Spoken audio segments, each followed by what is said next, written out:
Defense of the Americas was the longest, most uneventful, and least heralded military campaign the United States conducted in World War II.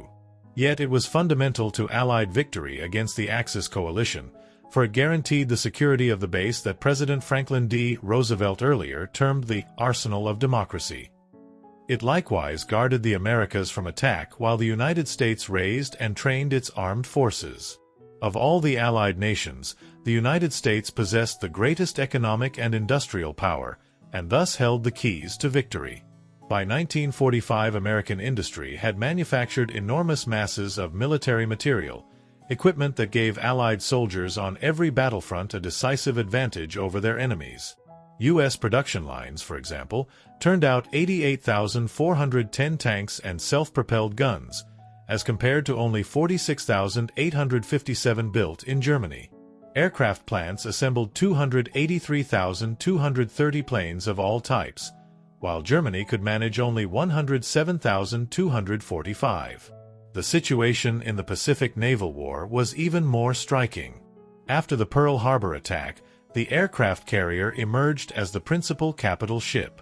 Between 1942 and 1945, Japan commissioned 13 of them, while American shipbuilders launched 137. American industry, safe in its continental bastion, unquestionably made an overwhelming contribution to the eventual victory.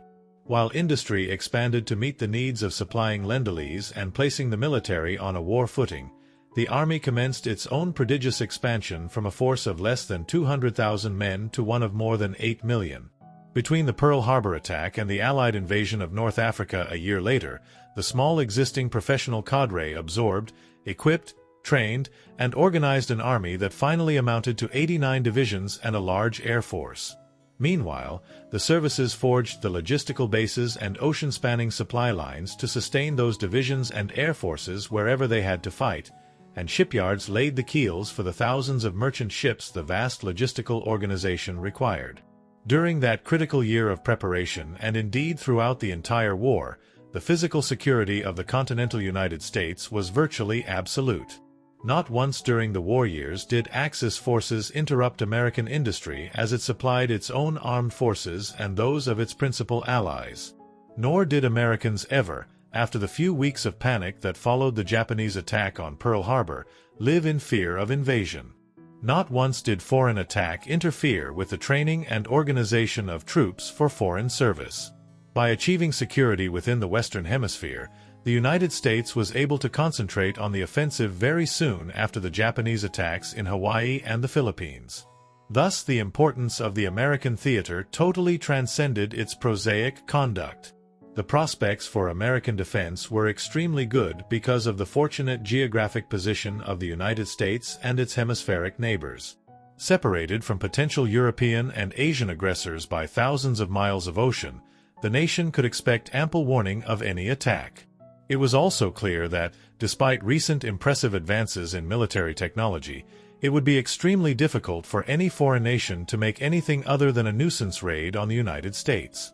Bombing aircraft did not have the necessary range to attack across either ocean, and Japan lacked the bases in the eastern Pacific to support an attack by her navy on the American west coast. Analysts concluded that neither Germany nor Italy had a navy powerful enough or sufficiently long-ranged, or a large enough merchant marine, to attempt an amphibious attack across the Atlantic. U.S. policy in the late 1930s reflected those realities, although America's worldwide commitments during World War II have tended to obscure the traditional and basic concern of the government and its armed forces for the safety of the continental United States. War plans framed during the decades between the two world wars dwelt almost exclusively on repelling foreign invasion. The immediate defense of the United States lay in the hands of the Navy, which was positioned to control the seaward approaches to the American shores. The much smaller Army focused its attention on coastal defenses that could deny any potential enemy the use of a major port and on maintaining a small but well-trained mobile reserve that, supplemented by the National Guard, could reinforce any threatened portion of the coast. The Munich Crisis of September 1938 marked a turning point in American defense policy. By that time, both military and naval staffs in the United States had noted rapid improvements in military technology and the greatly increased range and striking power of armed forces. Clearly, national defense was no longer a matter of securing the limits of American waters that had traditionally been defined by the range of cannon shot. After analyzing the situation, however, American staffs concluded that no foreign nation had gained the capacity to launch an attack on the United States directly across oceans, but only from land bases within the hemisphere. The basic defense policy was therefore modified, from the Army's point of view, to one of preventing the establishment of any hostile air base in the Western Hemisphere from which the United States might be bombed or from which an invasion could be supported. By the time of the German attack on Poland that precipitated World War II, the new hemispheric defense policy was firm, at least in its broad outlines. The Navy, basing most of its strength in Hawaii, controlled all potential bases within reasonable striking distance of the Pacific coast of the United States and thus countered any possible Japanese menace. For the Army, defense of the Atlantic seaboard resolved itself into protection of the nation proper, with defense of the Panama Canal Zone as secondary only to that of the continental United States because of the importance of the canal to the Navy. The outbreak of war in Europe actually made the Americas more secure, as the Army's War Plans Division pointed out in a memorandum that stressed the degree to which Germany's armed forces were involved in Poland and, later, in Norway and Denmark. The powerful British Royal Navy, supplemented by the French fleet, controlled the Atlantic. As long as those navies existed, the German and Italian fleets could offer no threat to the United States, for no Axis invasion fleet could hope to cross the Atlantic in safety. The overwhelming power of the British and French navies encouraged the United States in its decision to place the majority of its own fleet in the Pacific to provide security against any possible Japanese attack. Thus, although the United States remained officially neutral, the reality was that defense of America's eastern frontier tacitly depended in large part on the naval strength of the nations then at war with Germany.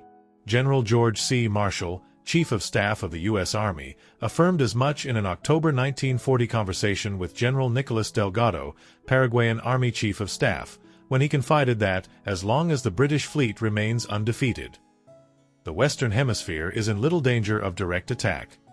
If the British fleet were defeated or surrendered, on the other hand, he cautioned, the situation would become radically changed. Particularly in the months after the fall of France, maintenance of the British fleet became a touchstone of American policy. Many of the key decisions that had to do with preserving the security of the United States in what came to be the American theater were made between 1939 and 1941. During these years, the President and his military commanders began taking steps to prepare for the war many felt would inevitably involve the Americas. Chief among these were political arrangements with other hemisphere nations in which they agreed to cooperate with each other in the event of war. While the oceans provided considerable security, by 1938 it seemed prudent to the President to keep any potential enemy many hundred miles away from the continent. After the Munich Crisis, by which time the War and Navy departments had already determined that Germany in combination with Japan posed the principal threat to the United States, President Roosevelt declared that the country had to be prepared to resist any attack on the entire Western Hemisphere, from North Pole to South Pole. He made a further commitment to the Canadian government that the people of the United States will not stand idly by if domination of Canadian soil is threatened by any other empire, a reasonable promise in view of the thousands of miles of unfortified border between the two nations. The government forged similar ties with the nations of South and Central America, where German propaganda was intense and where there was considerable German economic involvement. Once Canadian troops sailed to join other Commonwealth forces in Europe, the United States essentially assumed responsibility for ground defense of that nation. It was to the south, however, that President Roosevelt looked with greatest concern. In practical terms, as the Joint Planning Committee of the Joint Army-Navy Board pointed out in April 1939, the only way that any European nation could establish a viable base in the Americas would be to jump from Dakar, on the West African coast, to the Bulge of Brazil, especially the area around Natal. The progress of the war underscored that possibility. Early German successes in Africa, coupled with Vichy French neutrality, exacerbated fears that Germany might easily reach Dakar and thus threaten the Americas. The relative success of the Good Neighbor policy helped to secure Latin American cooperation in the defense of the hemisphere. At the Buenos Aires Conference of 1936, the American nations had agreed both to consult whenever external events disturbed the peace of the hemisphere and to forswear any intervention in each other's affairs. The various nations reaffirmed that compact in 1938, and in the Declaration of Lima they agreed to convene a conference of American foreign ministers to consult on plans and policies in the event of a non-American attack on any one of them. Such meetings took place in Panama in 1939 and in Havana July 1940. Echoing President Roosevelt's announcement that the defense of the hemisphere did not rest solely on the shoulders of the United States, the 1939 Panama Conference of Latin American Nations responded to the outbreak of war in Europe by promulgating the Declaration of Panama, which established a neutrality zone of 300 miles into the Atlantic and the Pacific from which all belligerent warships were to be excluded. The fall of France in May 1940 prompted another meeting of the American states, this time in Havana, to consider what actions they should take about the New World colonial possessions of the Netherlands and France. Conferees finally agreed on an inter-American administration of such possessions if they were threatened by German or Italian occupation. Meanwhile, the United States negotiated with Brazil for rights to establish an airbase at Natal, a concession that was eventually granted, and with other states for base rights in the Caribbean. The second element of President Roosevelt's diplomatic preparations for defense of the hemisphere involved the United Kingdom. German successes during the spring of 1940, and particularly the escape of the battle cruiser Bismarck into the western North Atlantic, revived fears that Great Britain might not survive and spurred the President's interest in obtaining bases to defend against any possible German attack by way of Newfoundland and the St. Lawrence estuary. Such apprehensions, as well as the spreading naval war in the Atlantic, inevitably encouraged the President and his advisers to expand the defensive perimeter that they considered necessary for the security of the country. The Destroyer Base Agreement of September 2, 1940, seen in this light, was as much a matter of American self-interest as it was of altruistic aid to the British. Under its terms, the United States secured 99-year leases to bases on Newfoundland, Bermuda, the Bahamas, Jamaica, St. Lucia, Antigua, Trinidad, and British Guiana. After September 1940, American policies of hemisphere defense continued to merge with a broader policy of supporting the nations resisting Axis aggression. By early the next year, that conviction had brought further Anglo-American cooperation, specifically in the ABC-1 staff talks that settled the policy the two nations would follow if the United States entered the war, and to the Lend-Lease Act of March 11. In this twilight time between peace and war, the nation moved steadily away from neutrality and toward belligerency, as the armed forces began the transition from a peacetime structure of command to a wartime theater organization. In February 1941, the services organized the Caribbean Defense Command, and throughout the year the United States continued the buildup of other Atlantic bases. At the end of May, the War Department made plans to send a garrison to Greenland, and in June President Roosevelt agreed to dispatch American troops to relieve the British garrison in Iceland. Within the United States, the Army created 4 strategic areas known as defense commands, refined plans to protect the country against possible ground and air attack, and began reinforcement of the outlying Pacific garrisons. The 5 editions of the Rainbow War Plans reflected the changing circumstances in which the United States found itself. Rainbow 1, operative from the start of the war in Europe, focused on enforcement of the Monroe Doctrine. By mid-1940, with the growing fear that Britain might succumb to German attack, emphasis had shifted to Rainbow 4, which planned for defense of the United States without the aid of the United Kingdom and other European allies. After the Battle of Britain, with the presumption that the Royal Navy would continue to secure the Atlantic frontier, Navy and War Department staffs began to think in terms of Rainbow 5, which hypothesized sending American forces to fight in Europe and Africa. Regardless of the overall intent, however, the prerequisite in each edition of the Rainbow Plans was defense of the hemisphere.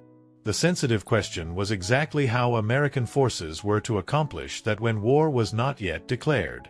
By the end of 1941, American defenses were arrayed basically in 2 great arcs. In the Pacific, the defensive line stretched from the Aleutians, through the Hawaiian Islands, to Panama, with advance bases in the Philippines and strategic Pacific islands. In the Atlantic, the defensive boundary now reached far into the ocean, from Newfoundland to Bermuda and then to Puerto Rico and the Windward Islands, which guarded the approaches to Panama. In May 1941, President Roosevelt issued orders to all base commanders to resist any attack by forces of belligerent powers other than those powers which have sovereignty over Western Hemisphere territory. Recognizing that those instructions were vague, the President amended them on September 11, when he announced a 50-mile interdicted zone and a shoot-on-sight policy. Thus, by late October, American forces were committed to destroying any German or Italian ships or aircraft that appeared anywhere in the Western Atlantic Zone. The Navy was reasonably prepared for such action, since it had the mission of defending America's coasts. The Army and its air forces, on the other hand, had only begun their expansion. Some relief came in June 1941 when the Germans attacked Russia. Now deeply committed on the European and Russian fronts, Germany could spare few naval, air, or ground forces for action in the Atlantic theater. In the Pacific Sea, however, Germany's Operation Barbarossa against Russia opened opportunities for the Japanese Empire. With the Soviet Union preoccupied in repelling the German invasion, the need to reserve substantial forces to counter Russian Pacific strength no longer inhibited Japan. The probability of war in the Pacific therefore increased after June. When war came, the United States was still in the midst of economic and manpower mobilization and unready to fight. Given these constraints, hemispheric defense remained the essential first mission of the Army and Navy. The Japanese attack on Pearl Harbor, Hawaii, expanded a spreading European war into a world war. A joint session of Congress declared war on the Japanese Empire on December 8, 1941. It was not until the 11th that Germany and Italy declared war on the United States. When Congress repined with a declaration of war on each of those states, it simultaneously enacted legislation to allow American forces to be employed in any part of the globe and extended the draftee term of service to 6 months after the end of hostilities. The War Department hastily mobilized existing ground and air force units to repel invasion along the west coast of the United States and to reinforce the garrison in Hawaii. At the same time, the essence of military planning, already well underway in late 1940 and early 1941, was to carry the war to America's enemies as soon as possible. Offensive action overseas would obviate the need for elaborate defenses at home. Dispassionate military analysis soon demonstrated that there was no more real threat of actual invasion of the United States after the Pearl Harbor disaster than there had been before it, but it took some months for public fears to dissipate. At the beginning of 1942, the presumed risk of direct attack spurred the creation of Eastern and Western theaters of operations, which included, respectively, the east and west coasts of the United States. These had been the old Eastern and Western Defense Commands. The two theaters contained the majority of the trained combat troops and squadrons in the United States. The lack of any tangible danger, however, permitted General Headquarters to reduce these establishments in short order. It abolished the Eastern Theater in March 1942 and the Western Theater later in the same year. Manpower remained the limiting factor. It was impossible for the Army both to garrison the long frontiers of the United States and to superintend the training of the mass army needed to fight an offensive war. Offensive action had the clear priority, and almost immediately the manning of defensive garrisons began to take second place to the training needs of the Army. This was most immediately apparent on the East Coast, in the Atlantic bases, and in the Caribbean. Comparatively secure against German surface attack, the bases scattered across America's eastern perimeter needed few Army troops to defend them, and the small detachments were progressively reduced in size in 1942 and 1943.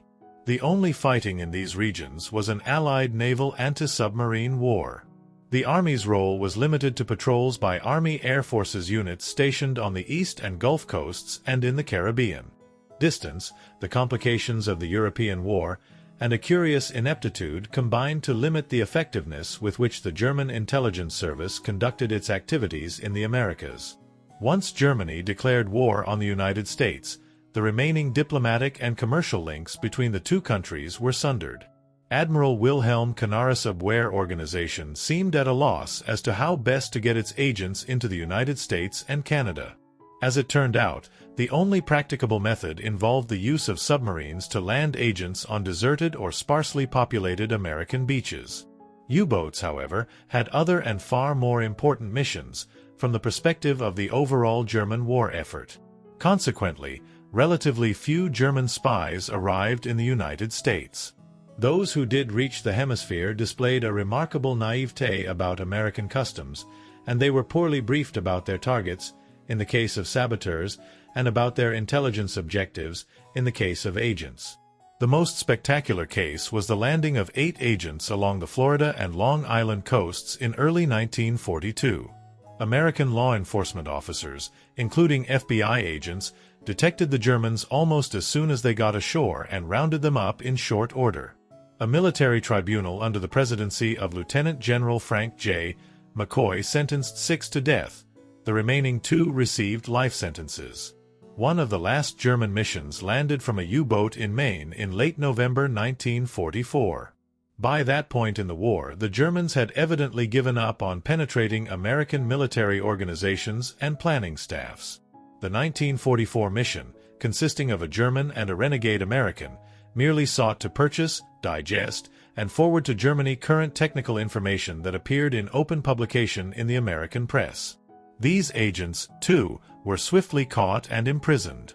In contrast to the effectiveness of the Abwehr's European operations, the few spies Germany sent to the Americas did little to justify their expense. The War Department's limited role in the anti-espionage campaign was clearly more a matter of form than function.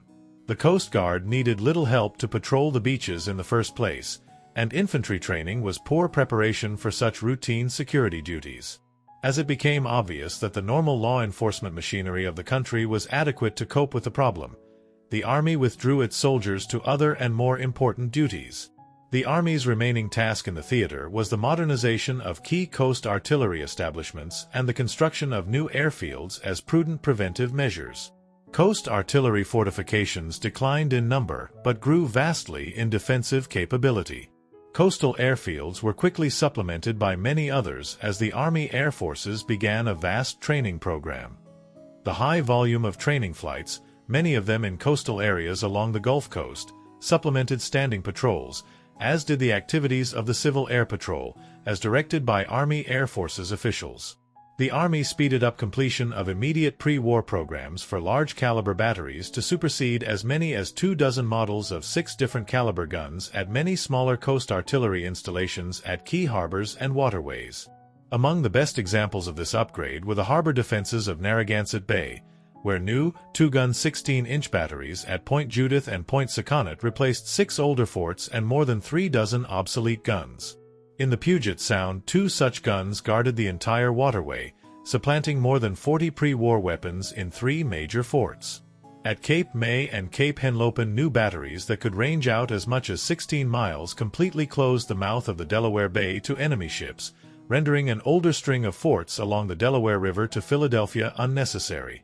At the same time, the older, smaller caliber guns that had been replaced remained valuable, and the Army transferred them to Allied nations to build up their own coast defenses. Coast defenses benefited from technical improvements as well. Although optical rangefinding remained an important gunnery technique, the Army installed radars at the new batteries to enhance fire control. Major construction along the central and northern Atlantic seaboard, at Newfoundland, at Puerto Rico, and at various points on the West Coast and Hawaii combined modern, long-range guns and the most up-to-date radar systems into a formidable obstacle to invasion. Construction proceeded feverishly during the year after Pearl Harbor, but it gradually slowed as military and naval campaigns in the various theaters reduced the enemy threat and, as a consequence, the urgency. Although the Army carried through about 2/3 of the planned 150 new batteries, it also quickly recognized that military technology had made coastal forts largely obsolete.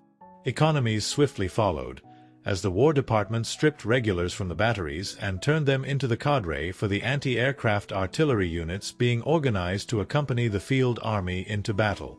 In practice, the Army transferred the majority of its combat units, as well as its operational Air Force squadrons, on the East Coast to other duties.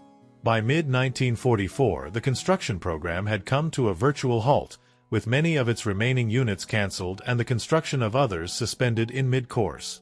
During the war, however, the Coast Artillery program consumed around $250 million, and by 1945 it had produced the most extensive and comprehensive coastal fortification system in the history of the nation. In the Central Defense Command, where only the Sault Ste. Marie Canal and St. Mary's River waterway needed protection, the Army followed the same pattern of reducing its initial commitment of combat troops. The two waterways connect Lake Superior with Lake Huron and are the conduit through which iron ore is shipped to the foundries. Again, the chance of direct attack was remote, but it was not beyond believing that the Germans might sacrifice limited forces in a one-way attack to destroy the locks. U.S. and Canadian forces cooperated to guard against the major possibilities of attack, bombing, and sabotage. In April 1942, the Army stationed a force of about 7,000 men there, while the Canadians erected anti-aircraft defenses under American operational control and authorized the United States to build radar stations across northern Ontario for early air raid warning.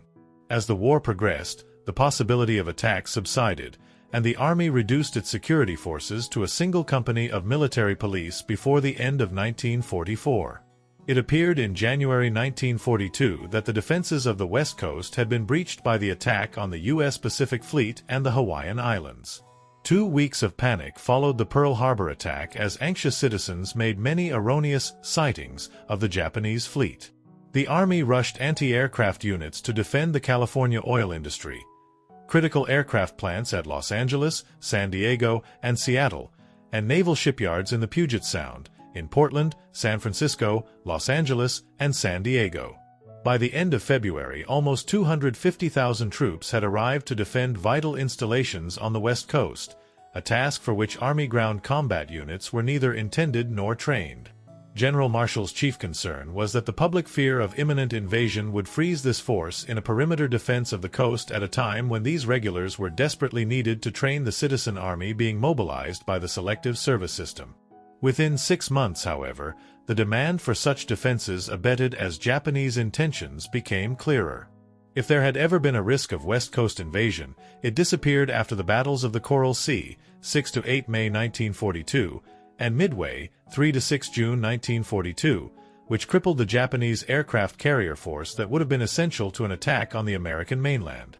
After the results of Midway became clear, the Army began to stand down its defenses on the West Coast, reassigning its Air Forces units and anti-aircraft forces to other duties. Thereafter, the War Department adopted a calculated risk policy that gave priority to mobilization duties rather than to passive defense. The peak of Army involvement in continental defense came in July 1943, when 379,000 men were so assigned. That number is deceptive, however, for only 185,000 of those men were combat troops, and among the combat troops, fully 140,000 were in anti-aircraft and coast artillery units. Already, infantry, artillery, and armored force units were engaged in other duties. A similar situation prevailed in the Army Air Forces, where aircrew were increasingly assigned to training units. The elaborate continental air defense system began to deteriorate by mid-1943 because the coastal areas were so saturated by training flights that the aircraft warning system could no longer function. Similarly, from a peak strength in 1942, Army forces assigned to Atlantic bases declined sharply as the possibility of German surface attack declined. Other nations in the hemisphere played a role in the defense of the Americas, chiefly by patrolling their coastal waters. At the Rio de Janeiro Conference of Foreign Ministers in January 1942, the delegates voted to create an organization to coordinate such activities, the Inter-American Defense Board, which convened in Washington, D.C. Lieutenant General Stanley M. Bick, a former Deputy Chief of Staff recalled from retirement, served as chairman during the critical year 1942 to 1943. Most of the Latin American countries on the board were represented by their military, naval, and air attachés. The board held sessions roughly twice a month to discuss all matters having to do with improving the defenses of the Western Hemisphere and adopted resolutions embodying recommendations on those issues. The United States also conducted bilateral negotiations with individual nations and arranged to send ammunition and equipment to bolster the defenses of various American states. Special arrangements existed with Mexico.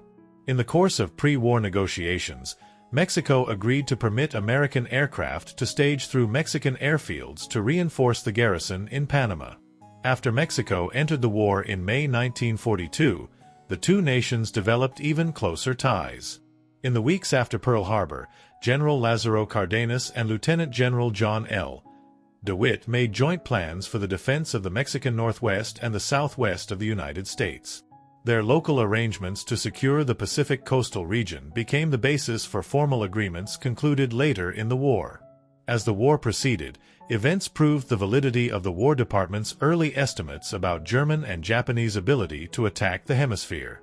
Direct attacks on the United States were extremely rare, and they were concentrated almost exclusively in the Pacific.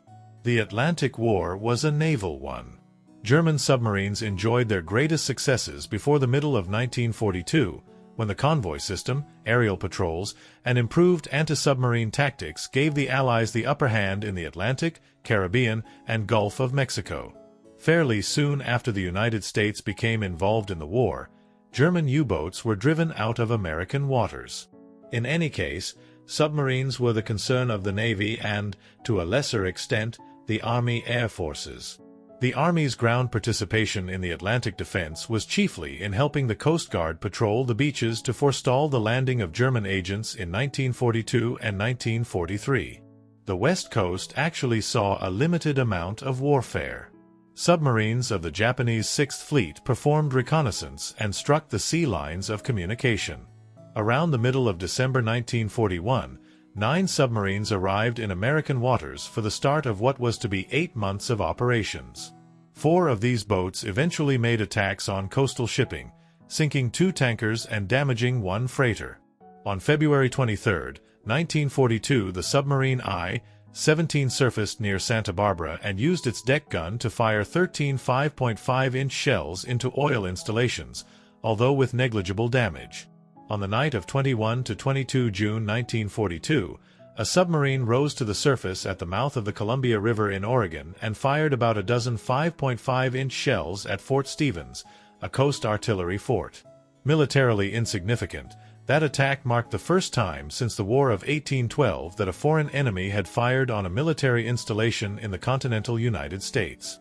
In early September 1942, the final Japanese submarine attack on the American coast during the war took place in reprisal for the Doolittle raid on Tokyo the previous April. The I-25, which carried a float plane, launched its aircraft off the Oregon coast on the 9th of the month. The airplane dropped an incendiary bomb on a forested mountain hill near Brookings, starting a small forest fire that local authorities quickly extinguished. The I-25 then sank 2 tankers before leaving for Japan. Unlike the American Navy, the Japanese never reconsidered submarine doctrine during the war. They continued to concentrate their submarines on attacking warships rather than merchantmen. The failure of Japanese submarines in the Pearl Harbor attack also apparently led Japanese naval commanders to discount their value. There was consequently no Japanese submarine plan that paralleled the German offensive in the Atlantic or the enormously successful American campaign against the Japanese merchant fleet across the Pacific. As a result, American commerce, especially in American waters, remained unmolested after the fall of 1942. Later Japanese attacks on the American mainland were limited to a series of incendiary attacks by free balloons, all of very limited consequence. Just as the battles of the Coral Sea and Midway deflected the Japanese from any possible attack on the west coast of the Americas, the progressive defeat of the German Afrika Korps in Libya removed the already remote possibility that the Germans would cross to Brazil from West Africa. The Allied landings in North Africa in November 1942 thus had the secondary effect of leading to enhanced Western Hemisphere security. The corollary was that Army units assigned to the American theater were drawn down at the same rate, concentrating instead on troop training and overseas deployment. The Army's continental defense structure remained until 1945, but after 1943 it was a mere shell of the original organization. The history of the American theater encompassed no great battles, and the Army played no significant part in its few skirmishes. Thus it passed almost unnoticed. In a sense, however, this campaign was the most important of the entire war, For success in securing the nation proper from external attack was the foundation for Allied victory. Secure from outside attack, the nation built armed forces capable of global action and developed, manufactured, and distributed the modern weapons to equip both these forces and those of many of America's allies. Offense lies at the heart of success in warfare, and the officers in the War Plans Division of the War Department General Staff had already concluded in 1940 and 1941 that the best way to win a war was to land substantial forces on the continent of Europe and attack directly into Germany as early as possible. Well before Pearl Harbor, those planners had made a cross-channel invasion from the United Kingdom to France the basis of overall strategy. It is not an exaggeration to say that invasion of the continent of Europe was the final goal toward which all American military operations aimed, and that, for the United States, success in such a landing was the one step that would ensure victory. Ancillary plans for defense of the United States were clearly affected by that basic strategic scheme. From the moment war started, 21 War and Navy Department staffs sought to liberate their units from passive defense so that they could build the forces and the logistical structure necessary to carry the war to the European continent. War in the Pacific was a complication that slowed down the process, but it did not deflect the United States from its basic intention. In early 1942, the nation's military leaders reached the conclusion that fundamental hemispheric security existed and turned their attentions entirely to offensive action. The possibility of minor, although possibly spectacular, enemy attacks on the United States still required vigilance and the dedication of a limited number of soldiers and ships, since such an attack could inflame public opinion and thus have a disastrous effect on mobilization for overseas warfare. Of the real security of the Americas, however, there was no doubt. Army bases in the hemisphere were more springboards for action abroad than actual defenses by 1943 militarily. The early achievements of the campaign were a response to fears greater than what the facts merited. Lurid articles in the press about the danger of a Nazi invasion of Latin America, widespread in the years immediately before the war, never had much basis in reality. Responsible military analysts had determined well before Pearl Harbor that neither Germany nor Italy had the logistical wherewithal to force a landing in the Americas in any strength. Regardless of their apparent strength in Europe, both states remained continental powers, not world powers. The most significant action in protecting the hemisphere was undertaken by the British when they established a base in Iceland, forestalling any similar German move. Creating an Icelandic base was within German abilities, and would have enabled the German Navy to base reconnaissance aircraft and submarines well out in the Atlantic. Given such a base, it would have been quite possible for Germany to close the Atlantic sea routes and thereby defeat Great Britain. Subsequently, such a base might have been used as a springboard for attacks into the Americas via the St. Lawrence River. Allied operations in Iceland, not a part of the American theater, thus nonetheless had a great influence on American security. Cooperation among the American nations during the war was especially noteworthy. The pre-war diplomatic agreements to consult about the best interests of the hemisphere led with little dissent to cooperative actions aimed at securing both the countries involved and their territorial waters. The joint defensive plans framed by the United States and Mexico were unique in the histories of both nations in that they authorized the free movement of the armed forces of each country into the territory of the other if the military situation demanded it. Later in the war, Mexico sent its 201st Fighter Squadron to join United States Air Forces fighting on Luzon, and Brazil dispatched an expeditionary force of 1 infantry division and supporting troops to Italy, where it fought under the command of U.S. Fifth Army. General J. B.